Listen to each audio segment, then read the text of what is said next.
How to get your team excited about AI adoption. Hi there, Andre from Team-GPT here. So today we're tackling a challenge that's keeping many leaders up at night in a way. So how do you get your team excited about the AI revolution when some of the people are more old school or more like laggards? And after a few years of guiding companies through their digital transformations, we've created some strategies to share. So I'd love to walk you through some of them today. It might help some people across the organization. So first of all, education is key. We're not talking about just boring lectures and algorithms and so on. Instead, we intend to show how AI can make your team and their lives easier. So, for example, demonstrating how AI can handle tedious data entry, freeing up time for some more creative tasks, or show how AI-powered analytics can provide insights that make decision-making super easy. So our recommendation is to really make it super relevant, make it practical, and watch how your team gets happier as the day goes by. The second one is really addressing the typical elephant in the room for some of the people that are more hesitant, which is job security. Many people fear that AI will replace them, and I think the job of leaders across organizations is really to flip that script, emphasizing that AI is a tool to augment human skills and not to replace them.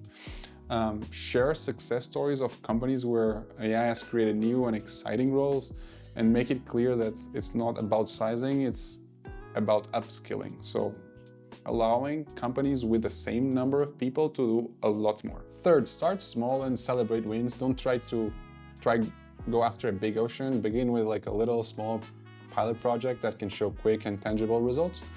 And maybe it's using an AI writing assistant to speed up, I don't know, report drafting, or an AI scheduling tool to make meeting coordination very easy. And when you see success, just tell everyone and share best practices, whether Slack, Teams, or every channel that you use.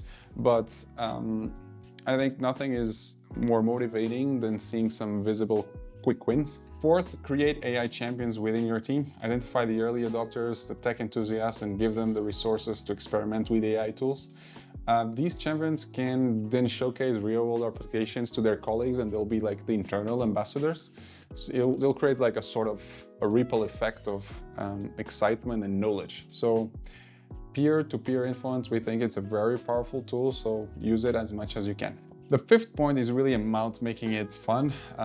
Gamifying the AI adoption process, setting up challenges, offering rewards for innovative AI use cases, organizing internal hackathons for your company to come up with new solutions to solve existing problems with AI are some of the things we see as great best practices. You know, when learning feels like playing, resistance kind of goes away.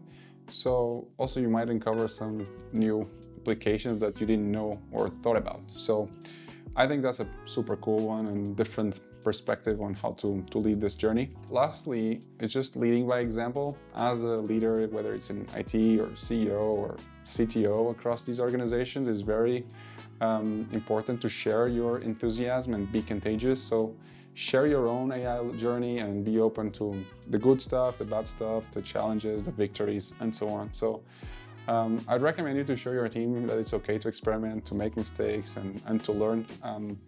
So your vulnerability and openness will create a safe space for your team to start embracing new technology. So yeah, I think to me is really remember that getting your team on board with AI isn't about forcing change, it's about really inspiring it. It's about painting a picture of in a future where AI makes work a lot more efficient and you work on the strategic and important stuff that is very impactful, and AI kind of gets the job done on the more boring, daunting, repetitive tasks. So my final comment is just to turn the potential internal resistance into enthusiasm. I'd love to hear a lot of more examples of how people are doing and what they're doing to face internal pushback from their teams on some of AI technology. So feel free to drop a comment, let us know, and start a discussion. So thanks a lot and see you next time.